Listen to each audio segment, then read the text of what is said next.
यार आज current market situation में बात करते हैं। टाइम हो गया इस बारे में बात नहीं की पब्लिक से। अस्सलाम वालेकुम, मेरा नाम उस्मान खलील है और आज हम बात करेंगे भैया टाउन कराची की मार्केट सिचुएशन के बारे में। हम बात करेंगे कि जो नॉन डेवलप्ड एरिया है उसमें डेवलपमेंट कितनी हो चुकी है, मार्केट में कहाँ पर सबसे ज़्यादा बाइंग हो रही है और भैया टाउन कराची की बदलती हुई पॉलिसीज़ के हवाले से। अगर आप लोगों ने अभी तक मेरा चैनल सब्सक्राइब नहीं किया तो मैं आप लोगों को एडवाइस करूंगा और रिक्वेस्ट करूंगा कि आप लोग ज़रूर मेरे इस नीचे दिए हुए चैनल को सब्सक्राइब कीजिए।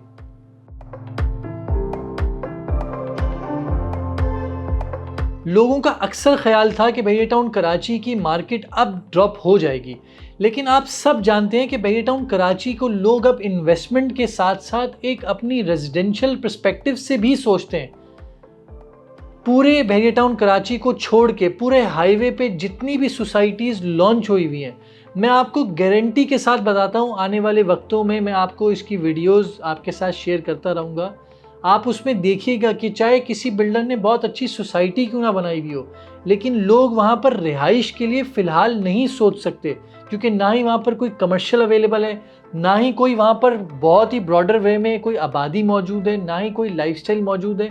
तो भैया टाउन कराची में जब लोग अपना घर अब बना रहे हैं और उनकी फैमिलीज़, उनके दोस्त के दोस्त जब भैया टाउन कराची विज़िट करते हैं, उनके घर आते हैं, तो जब वो ये चीज़ देखते हैं कि यार वो इतने अच्छे लाइफस्टाइल में रह रहे हैं, उनको एक प्रॉब्लम जो डिस्टेंस की है वो आने वाले वक्तों में वो तो M9 की एक अलग बात है, लेकिन M9 मोटरवे के थ्रू आप जानते हैं कि आपको 45 मिनट के अंदर अगर आप कराची पहुंच जाते हैं, तो लोग जब इस पर्सपेक्टिव से सोचना शुरू करते हैं तो लोग भैया टाउन कराची को इन्वेस्टमेंट को तरजीह देते हैं बाकी हाईवे के प्रोजेक्ट्स को कंपेयर करते हुए।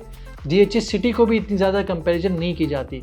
जैसे आप सब जानते हैं कि भैया टाउन कराची को अक्सर लोगों ने एक स्टॉक एक्सचेंज मार्केट की तरह ट्रीट किया है कि कभी ऊपर है कभी नीचे है, लेकिन फ़िलहाल ये चीज़ आहिस्ता आहिस्ता आप ख़त्म होते हुए देख रहे हैं। अब मैं आपको इकोनॉमी के पर्सपेक्टिव से बात बताऊं तो आप जिसे सब जानते हैं कि पाकिस्तान में अभी इस टाइम एक फ़िज़ा पूरी बनी हुई है कि महंगाई का दौर चल रहा है, चीज़ों की प्राइसेस बहुत ज़्यादा ऊपर आ चुकी है। तो आप सब जानते हैं महंगाई के वक्त में लोग 3 काम कर रहे होते हैं। ज़्यादातर लोग या तो डॉलर परचेज कर रहे होते हैं, या तो लोग गोल्ड परचेज कर रहे होते हैं, या तीसरा प्रॉपर्टी परचेज कर रहे होते हैं। तो ये प्रॉपर्टी परचेज करते वक्त गवर्नमेंट ने अभी इस टाइम, क्योंकि प्रॉपर्टी परचेज करते वक्त आप ये जानते हैं कि उससे अगर आप उसको कंस्ट्रक्शन का भी पार्ट बना दें तो आपकी पूरी इकोनॉमी में उसका इफ़ेक्ट जाता है, इकोनॉमी में बूम आता है। इसलिए सबसे ज़्यादा पैकेजेस जो हैं वो प्रॉपर्टी में अभी इस टाइम दिए हुए हैं। और आप सब जानते हैं कि प्रॉपर्टी में जिस तेज़ी के साथ रेट ऊपर जा रहे हैं, हर चीज़ का रेट ऊपर जा रहा है। क्यों जा रहा है? डिमांड है तभी तो जा रहा है। इतनी ज़्यादा डिमांड पिछले 70 सालों में कभी कंस्ट्रक्शन के अंदर कभी नहीं आई जितनी ज़्यादा डिमांड अभी इस टाइम करंट पोजीशन में पूरे पाकिस्तान में है। और कराची में मैं आपको गारंटी के साथ बता सकता हूँ, पूरे कराची में अगर सबसे ज़्यादा अगर कंस्ट्रक्शन कहीं हो रही है तो वो भैया टाउन कराची है। अब मैं आपको मार्केट सिचुएशन के हवाले से आपको बताऊं तो पिछले 10 दिनों के अंदर तकरीबन 5 से 8% प्राइसेस में इंक्रीज़ आया है। जहां प्रेजेंट 15B एक नॉन डेवलप्ड एरिया 125 गज में जहां प्लॉट 40 लाख 41 लाख में मिलता था, वही रेट अभी इस टाइम 42-45 की रेंज में आपको मिल रहा है। जहां आपके कमर्शियल के प्राइसेस अगर आपको 2 करोड़ 2.5 करोड़ का रेट था, वही अभी इस टाइम 280-290 का रेट है। तो हर चीज़ में आपका 500 गज, आपका गोल्फ सिटी जैसे आप सब जानते हैं भैया टाउन कराची ने न्यू डील उसकी लॉन्च की, और न्यू डील लॉन्च करने के बाद उसकी प्राइसेस को 1 करोड़ 60 लाख में लॉन्च किया। ऑल्दो वो लोकेशन बहुत प्राइम थी, लेकिन स्टिल वो प्राइसेस को लॉक कर रहा है। वो जानता है कि उसकी प्राइसेस जो है वो इतनी ही है। तो आने वाले वक्तों में आप देखेंगे ये गोल्फ सिटी हो गया, ये 500 गज की प्लॉट्स की कटिंग हो गई, ये आपको 1.5 करोड़ से नीचे कुछ भी नहीं मिलेगा। 250 गज की बात करूं तो 250 गज के अंदर भी 16 हो गया, 6 हो गया, 8 हो गया, इन सब परसेंट में तकरीबन 10-10, 15-15% प्राइसेस में चेंज आ चुका है। और जैसे लोग बात करते थे कि भैया टाउन कराची अपनी रैपिडली चीज़ें चेंज करता है, अपनी पॉलिसीज़ चेंज करता है, उससे मार्केट से बहुत इफेक्ट होगा। मार्केट में कोई इफेक्ट नहीं हो रहा। मार्केट में फ़िलहाल लोग अपने घर परचेज़ करने के लिए इन्वेस्टमेंट कर रहे हैं और मार्केट सिर्फ और सिर्फ ऊपर की तरफ ही जा रही है। मैं बार बार रिपीट इसलिए कर रहा हूँ ताकि आप लोगों को एक पॉजिटिव साइन नज़र आए कि आप लोग किसी नेगेटिव चीज़ की तरफ फोकस ना करें। आप लोग पॉजिटिव होते हुए आप भी अपनी इन्वेस्टमेंट करें और आप भी उसमें से कमाएं। अब जैसे आप देखेंगे, आप ये सोच रहे होंगे कि ये इतनी बढ़ती हुई मार्केट में जो चीज़ पहले कम रेटों पे थी अब ये कौन परचेज कर रहा है। आप देखें, एक तो जो जेन्युइन कस्टमर है जिसको अपना घर बनाना है वो तो हर हालत में किसी भी रेट पे परचेज करेगा, लेकिन उसी के साथ साथ भैया टाउन कराची का जो अपना इन्वेस्टर है वो एक बहुत बड़ी तादाद में यहाँ पर मौजूद है। आप अगर छोटी सी एक चीज़ देखें, अगर आपके पास अली ब्लॉक का प्लॉट मौजूद है, अगर आपको 70-75 लाख रुपए आप बेच के आप यही चीज़ आप उठा के आप 70-75 में आप 250 गज का प्लॉट परचेज कर सकते हैं। यही आप 250 गज का जब प्लॉट परचेज करेंगे उसकी प्राइस इंक्रीज़ होगी तो वो 250 वाला उठ के हम उसको 500 रिकमेंड करेंगे, या 250 वाले को हम 2 चीज़ें नॉन डेवलप एरिया में दिलवा देंगे।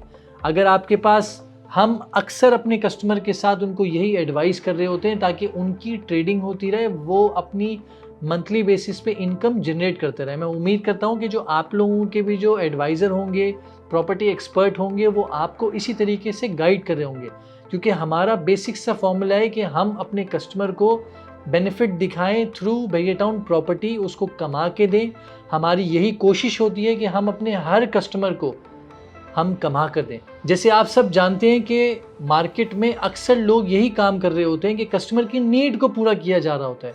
फॉर इंस्टेंस, अगर किसी के पास बहरिया हाइट्स का अपार्टमेंट रखा है तो वो बहरिया हाइट्स का अपार्टमेंट बेच के एक रेडी विला अली ब्लॉक में विला परचेज कर सकता है कुछ पैसे इन्वेस्ट करने के बाद।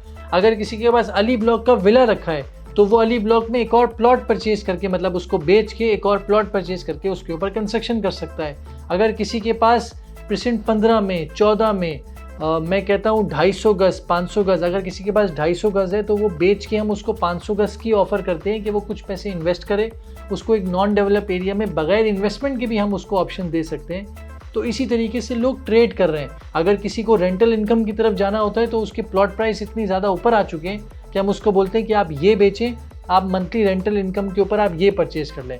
अगर उसको रेंटल इनकम के ऊपर वो अपार्टमेंट की प्राइसेस इंक्रीज़ हो चुकी हैं तो हम उसको, या मार्केट में लोग ये ऑफ़र करते हैं कि जो कमर्शियल एरियाज़ मौजूद हैं जैसे कि ऑफिसेज हो गए, वो भी आपको एक रीज़नेबल पैसों में और अच्छे रेंटल इनकम के साथ आपको मिल जाते हैं। तो इसलिए मार्केट जो है अभी फ़िलहाल बहुत ज़्यादा इस टाइम उसमें ट्रेडिंग हो रही है, रेट कंटिन्यूसली ऊपर जा रहा है, इसमें कोई शक की बात नहीं है। जो मैंने लास्ट वीडियो में भी कहा था, एक मिडिल क्लास जो था उसकी रेंज से आउट होता जा रहा है, तो अपनी रेंज से क्यों आउट करना। आप लोगों को बार बार एडवाइस करता हूँ, अगर आप लोग अभी फ़िलहाल अपार्टमेंट नहीं परचेज़ कर पा रहे, आप प्लॉट नहीं परचेज़ कर पा रहे, तो बुकिंग में आज आपके पास अपॉर्चुनिटी मौजूद है। आप लोग भैया टाउन कराची में किसी भी अच्छे बिल्डर में आप बुकिंग करवा के आप अपना अपार्टमेंट बुक करवाएं, चाहे 2 बेड, चाहे 3 बेड, चाहे 4 बेड, लेकिन ज़रूर अपना अपार्टमेंट कोई ना कोई बुक करवाएं ताकि आप इस जैसी सोसाइटी में आप किसी तरीके से आ सकें, आज के दिन बाद में आप रिग्रेट ना करें। और बस अब मैं इसको जाते जाते एंड में कंक्लूड करता हुआ जाता हूँ, आप लोगों को एक चीज़ बताता हुआ जाऊँ कि भैया टाउन कराची में अक्सर ये कहा जाता है कि BTK 2 आने वाला है जिसकी वजह से प्राइसेस डाउन हो जाएंगी। अभी फ़िलहाल ऐसा कुछ भी नहीं है, ये एक डेवलप्ड एरिया है, यहाँ पर लोग घर बना रहे हैं, यहाँ पर कमर्शियल मौजूद है, तो यहाँ के रेट गिरने के कहीं भी चांसेस नहीं है। मेरा आज इस वीडियो बनाने का मकसद एक यही था कि आप लोगों को सिर्फ एक पॉजिटिव वाइब्स दूँ, आपको ये बताऊँ कि आपकी इन्वेस्टमेंट भी सिक्योर है। भैया टाउन कराची भी अभी इस टाइम अपवर्ड ट्रेंड है और कहीं भी रेट गिरने के चांसेस नज़र नहीं आ रहे। ऑल्दो भैया टाउन की पॉलिसीज़ भी अगर कहीं चेंज हो रही है उसकी भी वजह से कोई चांस नहीं नज़र आ रहा कि किसी तरीके से रेट रिवर्स हो जाए। तो मैं आप लोगों को एडवाइस करूँगा भैया टाउन कराची में इन्वेस्टमेंट कीजिए ताकि आप लोगों को अगर प्रॉफिट कमाना है तो आप प्रॉफिट कमा सकें, अगर आपको घर बनाना है तो आप अपना घर बना सकें। अपना बहुत बहुत ख्याल रखिएगा। मेरी इस YouTube चैनल को ज़रूर सब्सक्राइब करें और मेरी इस वीडियो को लोगों के साथ शेयर करें। Thank you very much.